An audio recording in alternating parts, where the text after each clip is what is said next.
頻為你播出其中一場睿智嘅開示，誠心供養佛嘅功德。2015年7月28日，以英語講於法國。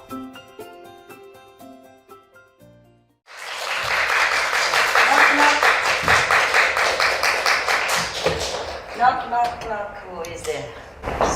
Look busy. Yeah. Everybody okay? Look good. Look good. How come the same one? Nobody came yesterday? No new one? No new face? I want some new face. No, he's not here. He was here, right? It doesn't count. Okay then. My God. I have to climb downstairs too, and then climb upstairs, and then climb downstairs, and then come upstairs just to see you. Huh? Up and down, just to see you. My God.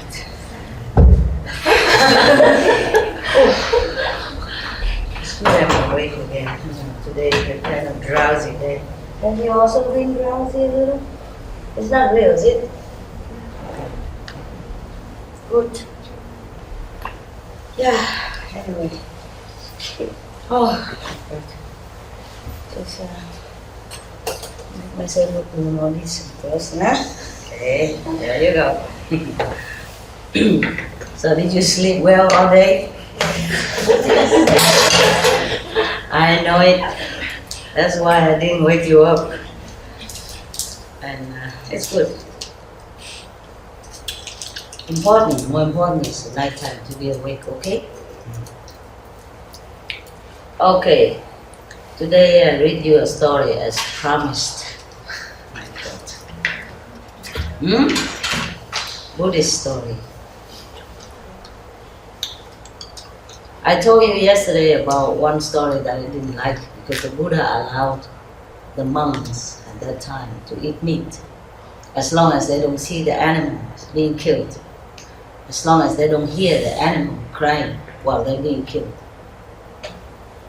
As long as they know that it's not killed for them, who else would it be killed for?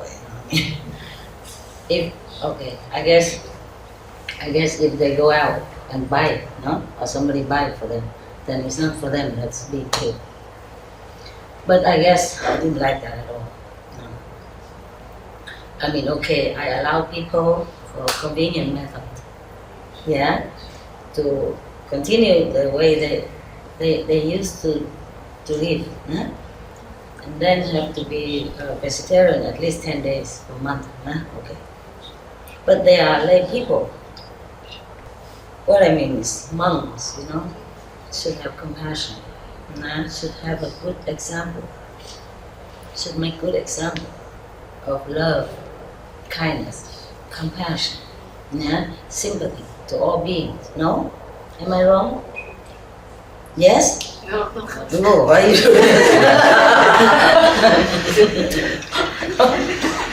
not in habit, right? Always must say right. Yes, ma'am, yes, sir. Okay, so even if I have wrong person, yes. I got you something.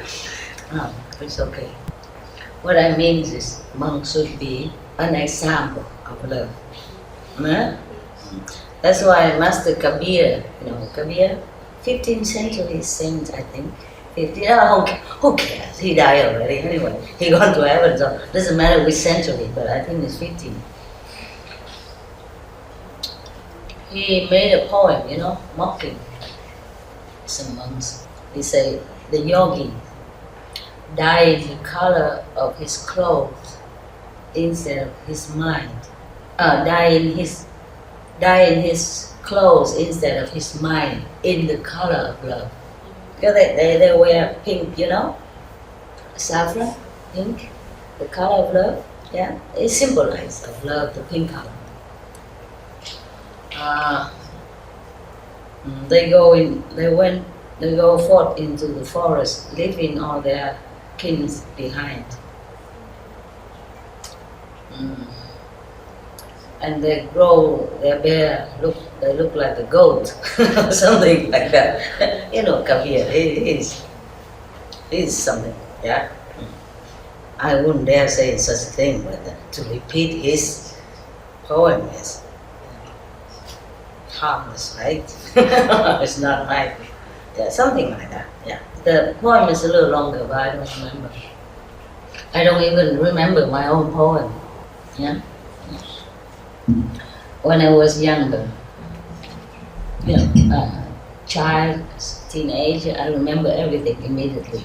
I always won competition of quick memories. They give you a long, 3-4 pages of poem, and tell them to read it 3 times and repeat it immediately afterward. Or in the class, whoever the teacher wrote something, a lesson in poem, and then he erased that after a few seconds and asked whoever can memorize it. I always won. And now I forgot everything. I have to keep asking you, what was that? What did I just say to you? Yeah. Everything comes and goes, huh? The Buddha said, if you're born, then you're bound to be old. If you're old, you're bound to be dead someday. And meanwhile, you suffer sickness and all kind of stuff. Huh?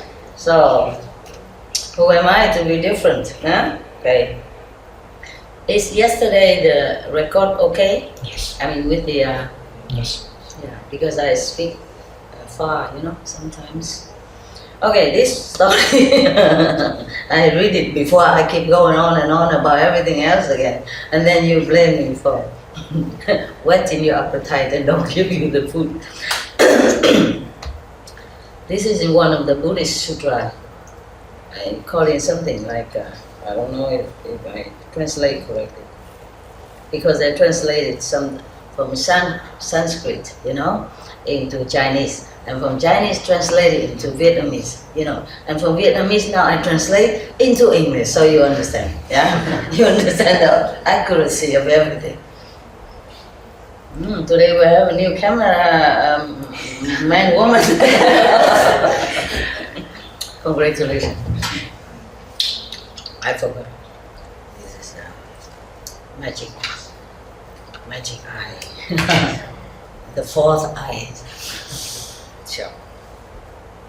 It feels better with this. Do I still look okay? Yeah? It's more scholarly, huh? More like an educated person, huh? Yesterday I became civilized and today I become more educated. Oh my God, what next? This story is about making offering to the Buddha and what kind of merit that resulted from that. Yeah, many of the Buddhist story are revolving around making offering to the enlightened one and his monk disciple. And at that time, sometimes they make offering meat as well. That's why I told you I didn't like it, that story, because one monk was sick and he said if he has meat, then he become better. I guess there were different kinds of monks at that time, Some monks who eat meat, and so that when they join the Buddha's order, the habit is still there. So he just let them probably slowly get used to with the new civilized rule of life. Yeah. And that monk just eat just like that and didn't ask whether or not it is the three quality of pure meat on just some different kind of purity, huh? Like don't see them kill, don't hear them crying, they're not kill for you, blah, blah. What's the difference? The difference is not about what kind of meat you eat, pure or not pure. The difference is that the main point is the suffering of that animal, no? Understand? Yeah. That's why I don't like it. And that's why up to now still there are some monks who eat meat, I don't dare criticize anybody. It was because of that story. You understand? The Buddha allows it. But in many other sutras he said, no meat. If anybody who eats meat, then they're not my disciple. They are in Saragama Sutra, and in the Lotus Sutra, the Buddha mentioned it, and many other sutras as well. And in another sutra called, the Earth Store Bodhisattva Sutra, again and again, it's emphasized the harm of eating flesh of other beings. Yeah. You are a doctor, no? No, I thought somebody told me. But you told me to wipe my eyes with the tip of the hair, and I always do that. It worked. When she was telling that, everybody was laughing at her. And I said, no, stop it. I want to listen. You never learn enough, you know? You learn, and if it's not good, you don't have to use it. But you must listen. You must be humble. Listen. Because I don't always have eyes drop around me, you know, when I travel. And her tip works, you know. When something in your eyes, you use the tip of your hair. If you have long hair, with her hair, I don't recommend, no. Oh, with the monks' hair, I don't recommend. No hair. When my hair's long, I can use it to rub it, and then somehow the hair is powerful enough to remove whatever in there. Yeah. But don't rub the end into it. Just rub it out, outside a little bit. Don't put the end of the hair in. It picks. It picks. It's a little sore, but it won't hurt. Okay. This story is about a man who has no money. And at that time the Buddha was alive, so he wanted to make offering. Yeah, so he tried to do something.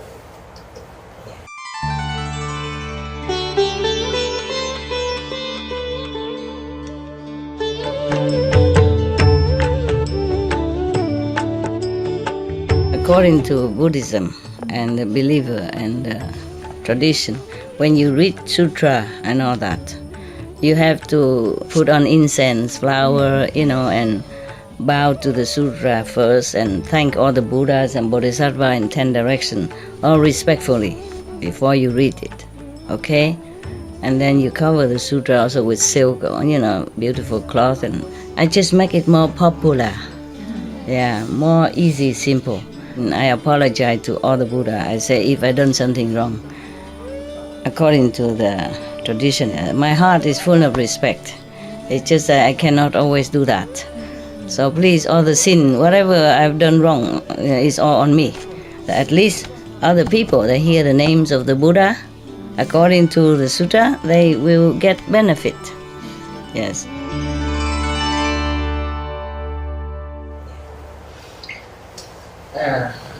Thus I have heard every of the Buddha's story is begin like that. Thus I have heard. Meaning, it was a true story. And Anand told the whole story from his memory. My God, what a computer. Like, God, this many tens of sutras. It's all mostly came from Anand, of his memory. Incredible.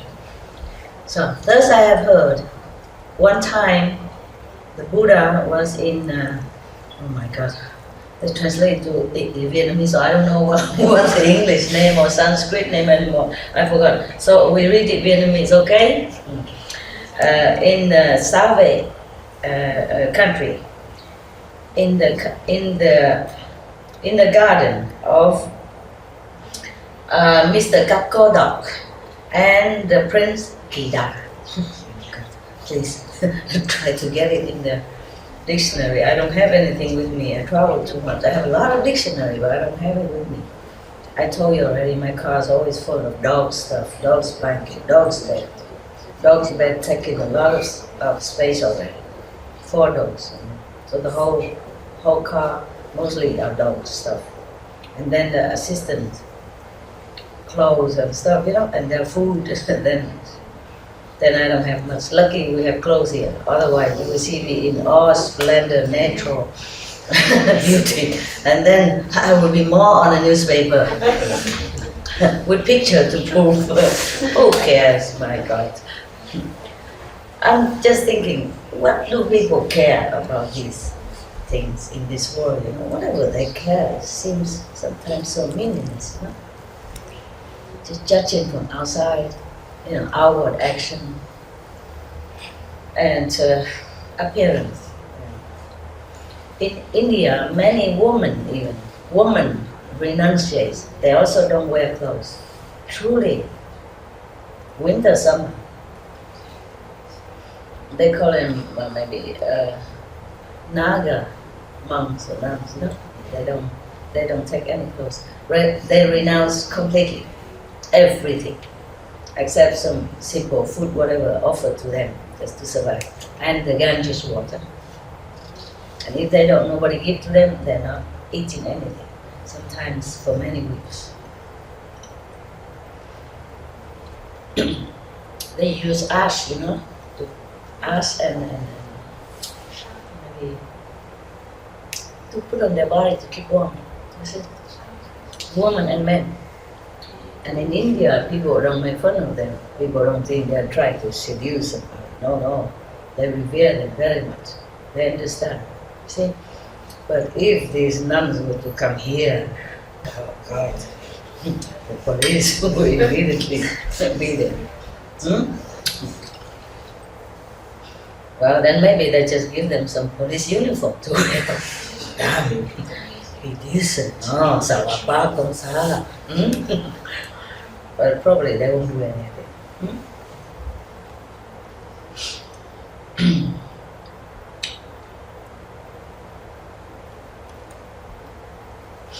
When I was first appear in the public in my mission, I was in America. One of the first lecture, I wore monk's clothes, but very new, not tattered, nice color. And one of the Vietnamese audience asked me why I don't wear, more tattered clothes if I'm renunciate. Like he say in the old time, monks they wear very, almost like, very kind of tattered clothes, and not very clean looking, old clothes. Don't look very clean and nice like what I wear. At that time I wear a monk robe. And I say, if I wear like that, the police security outside, they won't let me in here. And then you won't be able to see me. And they say in the old time, the monks and nuns go out and beg for food and all that. And there I sat with flowers offering and fruits offering right in front of me, all clean and washed and beautiful. I say in America, if I go out begging, they will put me in some homeless quarter, lock me in or something. And they won't let me in here, in this beautiful building that they have arranged for me. I said, I'm invited here. And if people want to make offerings for me, fruit and flowers, then it's good for them. That means they're generous and kind and very courteous. That's good. That means Americans people are good. You should be proud of that. Proud of this courtesy and hospitality, And you will see later, I will share it to everybody. I won't eat all that. I'm kind of caring about this kind of thing. Don't even care or listen to what I say, anything important or not. I care about why I have flowers, I have fruits. Well, he can come and get it, I don't even care. If you do something good to somebody, then that means you're good, Yeah, whether it benefits that person or not, you are the first benefactor, yeah, because everyone see you that you are good, you're good heart, yeah, silly people. There's no end to whatever question they ask me all the time. That kind of question, I waste my time. Yeah. And then he also asked me that there is a bodhisattva in old time, monks who always bow, prostrate in front of everybody and say, "Oh, you are Buddha, you are Buddha. I won't dare to offend you. I won't dare to look down upon you." So they call that book monks never look down upon anyone. That's his name. So long like that. So he asked me, why don't I do such thing? I forgot what I answered. Maybe you look, huh? Okay, I really forgot. The main point is I want to tell you that people ask all kind of nonsense. You know what I mean? Yeah. If I wear dirty, tattered clothes, suppose the security guard of the gate let me in, suppose, which they won't, I know that. I know that from experience. Then, suppose I come in, then probably somebody would tell me, you are a nun, huh? You should be more hygienically aware. You should wash your clothes, huh? And mend your robe, huh? Before you present yourself to us, huh? You don't have respect for us. Now we wear our nice clothes to come to see you, and look at what you wear. You see what I mean? That probably happened like that too, huh? And if I wear nothing, then wow. We don't want to talk about that. You know already, yeah? Okay. Yeah, this kind of world we live in, huh? We lose the main purpose of everything, of life. We just do anything and busy with nonsense, busy with irrelevant things, forgot the greatness of life, of human life. That we can be a human, we have this human body, it's great. We should appreciate it and use it for good reason, to be enlightened, to know a greater purpose of life, to know a higher self, to know more the real powerful self. Greetings. Okay. At that time, we come back. I'm sorry. The story is short, so I'm trying to lengthen it by all kinds of other things. I don't mind, huh? You don't mind? Or you want to just read it? I can read it.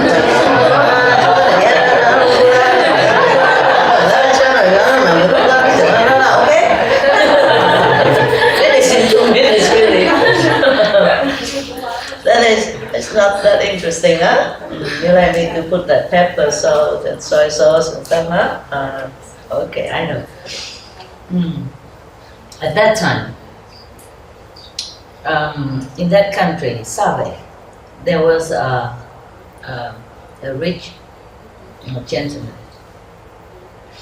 He has one son who is very good looking, dignified. And as soon as he's born, he can speak already. All this kind of thing happened in India. The Buddha born and walks 7 steps. This boy born speaks already. But this first I've heard that this is a story, the true story of the Buddha when he was alive. Why don't we all move to India, and look for these miracles and stuff? Even there was an Indian boy, a newspaper a long time ago, when he was 8 years old, he said he has his wife, his family, and in so-and-so village, name so-and-so and so. The house is at such and such street. And then they found it, it's just like that, and he has never traveled there. He described everything correctly, how his wife looked like, how he was died, I guess, recently, and then still retains. Some people still retain the past life memory. Just sometimes they don't understand that it's a past life memory, and they become confused and they thought, okay, forget it, I'm going crazy or something. But children, they remember a lot of things, and they're in more contact with God until they became older.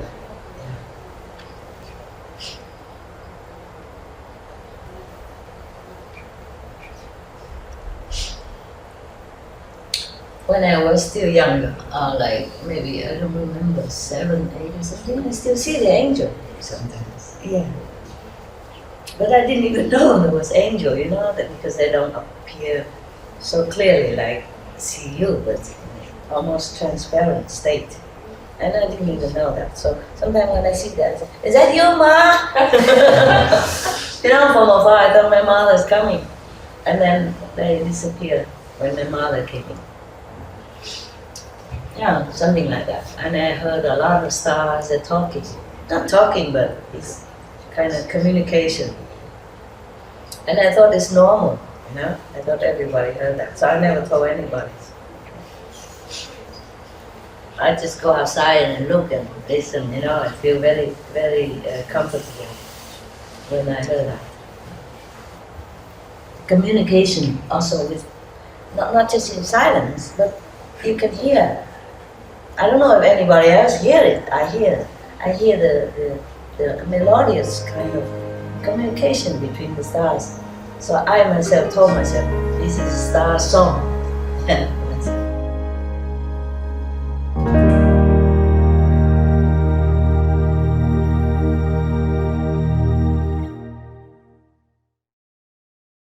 Supreme Master Ching Hai's lectures are not a complete meditation instruction. Please do not try alone. For free of charge guidance, please visit www.godsdirectcontact.org or contact any of our centers near you. 感謝你陪伴收睇呢集師徒之間。聽日請繼續觀賞下集誠心供養佛嘅功德。請鎖定無上師電視台，觀賞智慧之語。願上天賜你滿滿福佑。詳情請參訪以下網址 www.suprememastertv.com/BMD